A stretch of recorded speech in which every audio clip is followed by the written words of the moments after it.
Let's start with a number that should be impossible. Walk into a dealership today with around $18,000, and you can ride out on a production motorcycle whose engine makes roughly 200 horsepower from 1 liter of displacement. No turbocharger, no supercharger. Just air, fuel, and engineering, spinning to red lines north of 14,000 RPM every single day with a warranty. Now walk into an exotic car showroom. To get that same 200 horsepower per liter from a naturally aspirated car engine, you will be standing in front of machines that cost as much as a house, hand-built exotics from Italy, engineering flagships that automotive journalists write poetry about. The specification the supercar industry treats as its crowning achievement is sitting on the showroom floor at your local bike shop, priced like a used pickup truck. That's not a fluke. That's not marketing. That is the single most underappreciated fact in all of motoring. And it's been true for half a century. Pound for pound, dollar for dollar, rev for rev, the motorcycle engine is the best internal combustion engineering available to ordinary human beings, and the car world knows it, borrows from it, and quietly envies it. Tonight, I'm going to prove it. The physics, the packaging, the history, and the reason it had to be this way. And then, because this channel doesn't do half a story, I'll tell you the part the bike crowd doesn't love hearing. The things car engines genuinely do better, and why better always depends on the question. But make no mistake about where this lands. By the end of this video, you're going to look at the engine in your garage differently, because you don't own transportation. You own a masterpiece the car world can't afford to build. Start with the most audible difference between the two worlds: revolutions per minute. A typical car engine, a good one, redlines somewhere around 6,000 revolutions per minute, maybe 7,000. A modern sport bike engine laughs at that number on its way to 12,000, 14,000, 16,000 revolutions per minute. For decades, production motorcycles have routinely operated at engine speeds that in a car exist only in Formula One. Why? The answer is a beautiful piece of physics, and I will keep it at workbench level. An engine's speed limit is not really about strength.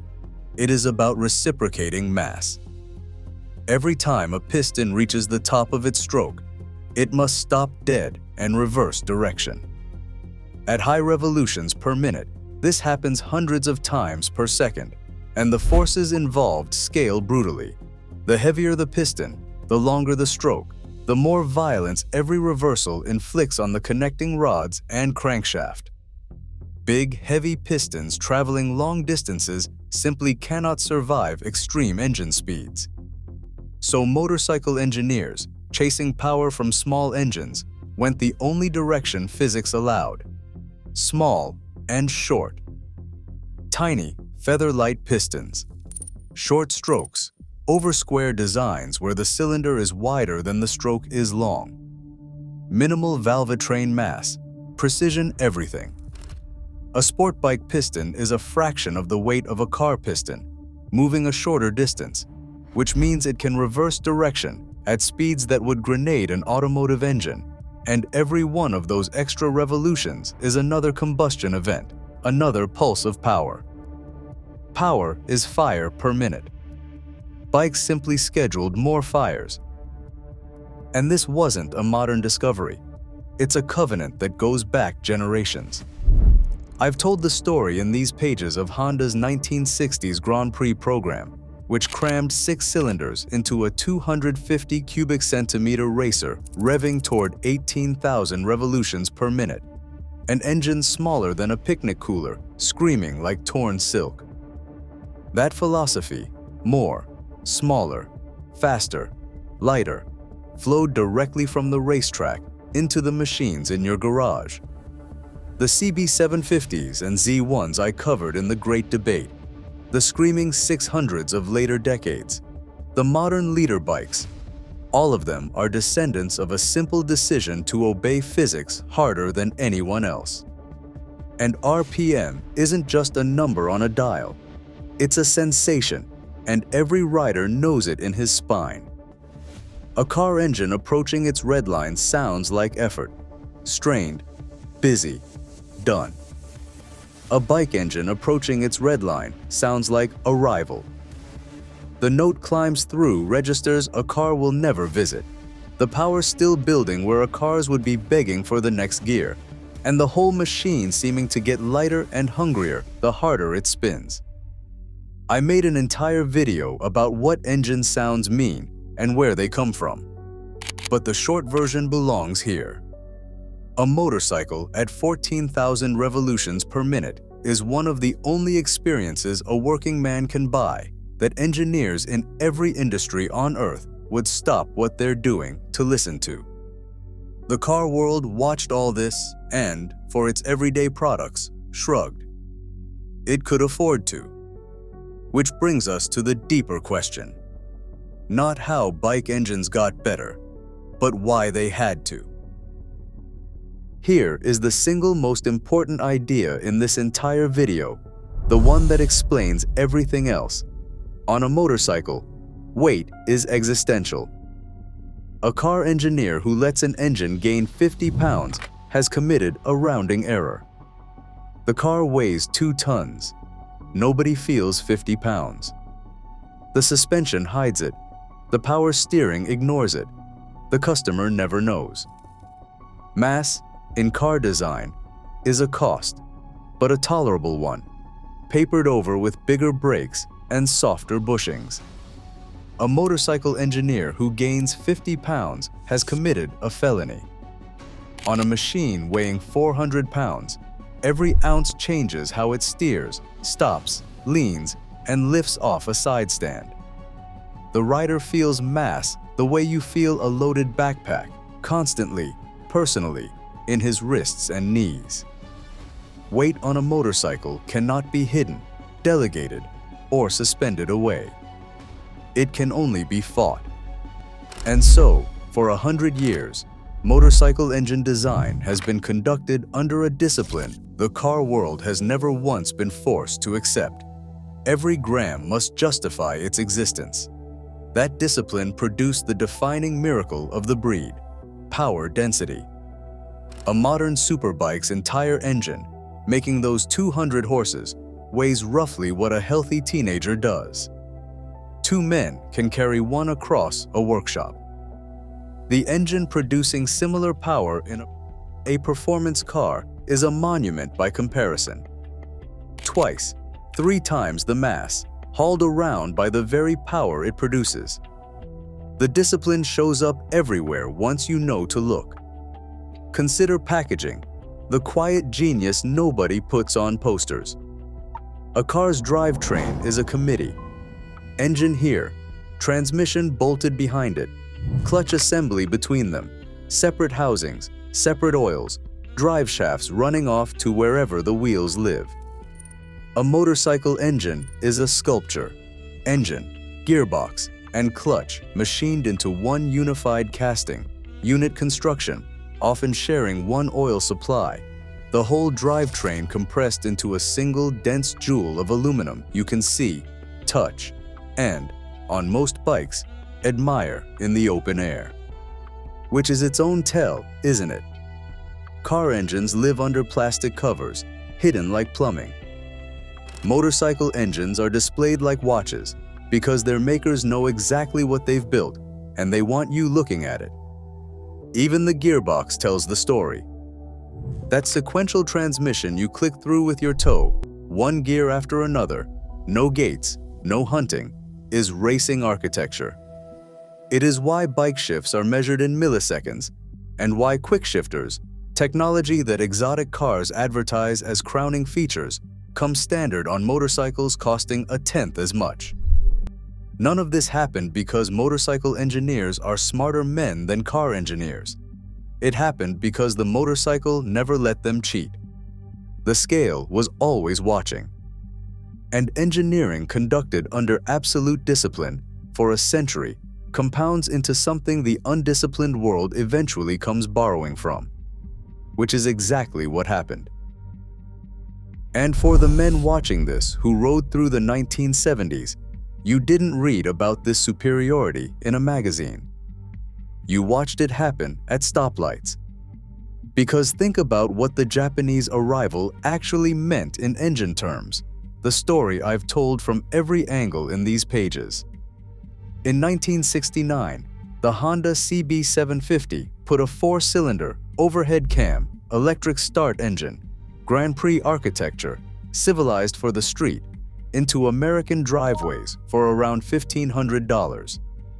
4 years later, the Kawasaki Z1 did it again, bigger and angrier. And here's the automotive context nobody mentions. In those exact same years, most American cars, machines costing 2 and 3 times as much, were pushrod designs whose fundamental architecture predated the war, wheezing through smog equipment, redlining where a CB750 was just clearing its throat. A working man in 1973 could stand in his own driveway between his sedan and his motorcycle and see, with his own eyes, a 50-year technology gap, and the future was the one on 2 wheels, the one he'd paid a fraction as much for.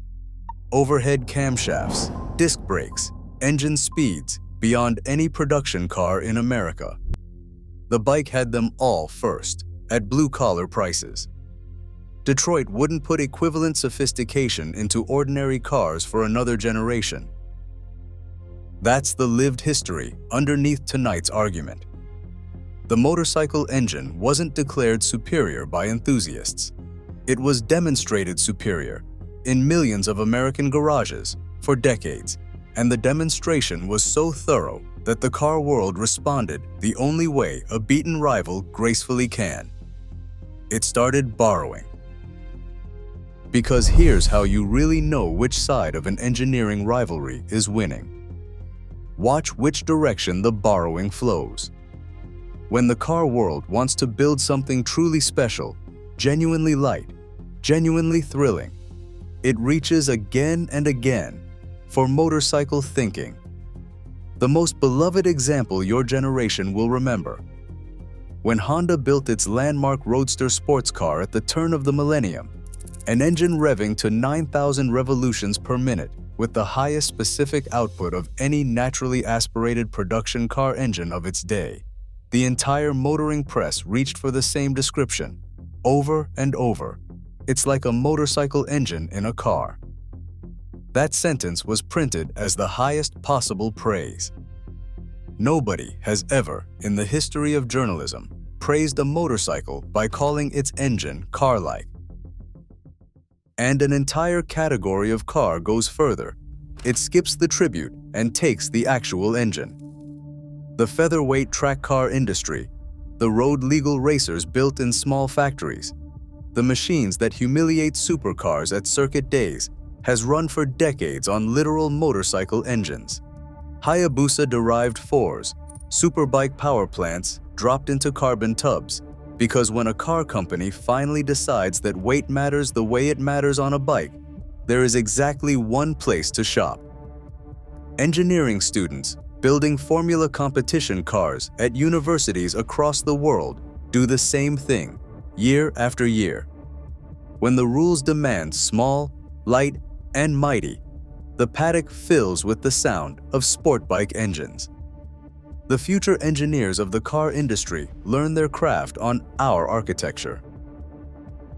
Meanwhile, the exotic manufacturers chase the sensation itself, advertising ever higher redlines, ever lighter internals, ever more connected throttle response, spending millions to make their flagships deliver an experience that any rider recognizes instantly because he gets it every Sunday for the price of a used truck. Instant response, screaming revs, an engine that feels alive against your body instead of humming somewhere beyond a firewall. The car world's highest aspiration, at the very top of its price ladder, is to feel like what motorcycles simply are. Now the honest half. because this channel's whole reputation rests on telling you the part your side doesn't love hearing, and the car engine has a real case. Truth 1. Car engines are better at being car engines, and that's not a tautology, it's a different exam. A family sedan's engine is asked to do things no sport bike engine could survive: haul 2 tons of steel, passengers, and groceries from idle in any weather for 300,000 miles, with oil changes performed whenever somebody remembers, while remaining so quiet and smooth the driver forgets it exists. Low RPM torque, massive durability margins, refinement, neglect, tolerance. These are genuine engineering triumphs, and the motorcycle engine achieves its brilliance partly by not being asked for them. A bike engine runs closer to its limits, demands its maintenance, and trades away the enormous safety margins that let a car engine outlive its third owner. That trade is the price of the magic. An honest man admits it. Truth 2. The modern turbocharged era has narrowed the raw numbers. Bolt a turbo to a car engine and specific output soars. Today's forced induction car engines post per liter figures their ancestors couldn't dream of. The bike world's reply is simple and fair: naturally aspirated for naturally aspirated. Breathing the same free air, the motorcycle still stands alone, and it does it without the plumbing. But the gap in the brochure numbers is smaller than it was in 1975, and pretending otherwise would be the kind of thing other channels do. And truth 3, because half my audience is sitting on it right now. Not every motorcycle engine chases the red line, and the argument holds anyway. The big American V-twin, the engine I've devoted whole chapters of this channel to, plays the exact opposite game. Huge displacement, lazy revolutions, torque like a tide. On paper, it looks like the car engine's cousin. It isn't, and here's why the thesis survives. The Harley engine is also built under the tyranny of the scale. Air-cooled jewelry displayed in the open, unit compact, character dense, every casting fought over and shown off. A low revving engine designed with high revving discipline. The cruiser engine and the superbike engine are 2 different answers to the same merciless constraint. The family sedan's engine has never once been asked the question. The bike world contains multitudes. The car world contains compromises. And yet, here's where the scales settle, and why the title of this video survives its own honesty. Judge engines the way you judge any engineering: by what they achieve per pound, per dollar, per cubic inch within their constraints. The car engine is a fine solution to a comfortable problem. The motorcycle engine is a brilliant solution to a merciless one: race-bred architecture, watch-like packaging, formula-grade engine speeds, delivered at working-man prices for 50 straight years. One of these is good engineering. The other is engineering with its back against the wall, which is where engineering has always done its greatest work. Both things are true, but they are not equally impressive. And every engineer in both industries knows which drawing board they'd rather be admired for. So come stand in the garage one more time, yours, this evening. There's an engine out there, under that cover, that idles with more mechanical sophistication than most cars on your street will ever carry. It was built under a discipline the automotive world has never faced, descended from racing programs that spun to 18,000 revolutions per minute before your grandchildren's parents were born, packaged like a Swiss watch, displayed like one too, and it cost you less than the average family car in the parking lot of any grocery store in America. So, why motorcycle engines are way better than car engines? Because physics rewards the small and the light, and bikes obeyed harder. Because weight is existential on 2 wheels, and existential problems produce brilliant answers. Because the entire drivetrain is one sculpted jewel you can lift with a friend, and they display it. Because they're proud of it. Because when the car world builds its very best, the highest compliment its own press can pay is, "It feels like a bike."